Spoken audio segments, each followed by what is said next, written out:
Papa. So medyo talagang hirap. Bibe, Nananagdag talaga siya mga babae. Ay, wala na. Ikaw pala talagang taga-punit yan. Asa na yun?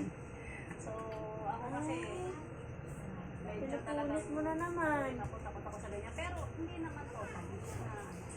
Hindi naman sa first time ko kasi natanim ko na nananagdag eh. Pero okay lang naman mga kababayan. Hanggat Hindi kaya na na. makulit. Yun ang gagawin natin. No? Hindi na makulit.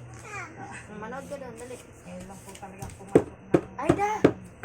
Hindi ba abay ko dahil talaga kung abay kong papamigin na. Hindi, manood nga siya. Subukan mo.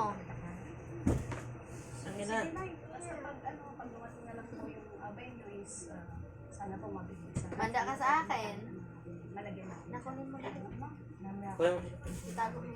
Hindi ako tungkol sa cellphone. Nagalit siya. So yun na Ano na naman? Ikaw, kasurang ikaw na ikas ka na yun, ha? magbibigay na lang po kami ng financial sa inyo para kahit pa paano may pangkain sa inyo araw-araw. Hindi mo siya ng pagkain. saan to galing? Kanino to? Ate Michelle.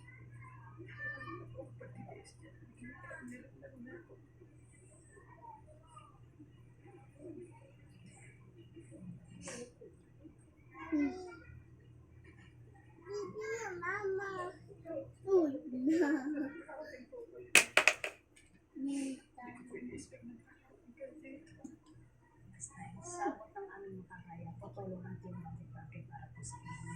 No? So na ito po, patating po yung tulong financial namin para sa inyo. Kami 1,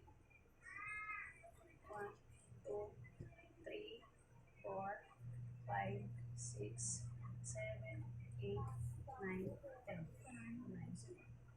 5,000 po para po kahit pa paano makatulong po sa inyo, mabili niyo po ng Saan pagkain. kasi Frank?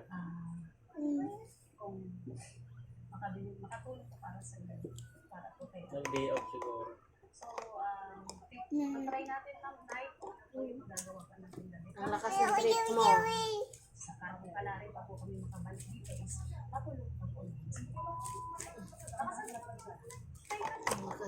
Ang lakas ng trip ng anak ko, guys.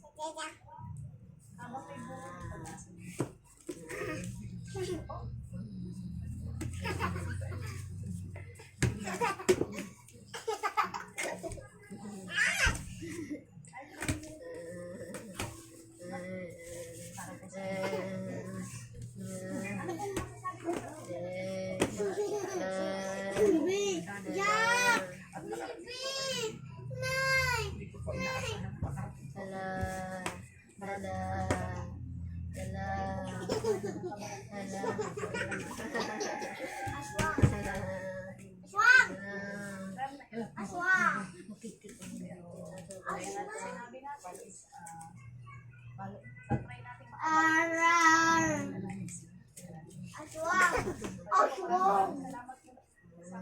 Babae. Kaya pala babae yung nag... Ay, oo nga pala, no? Sinabi na pala yun ni Frankie.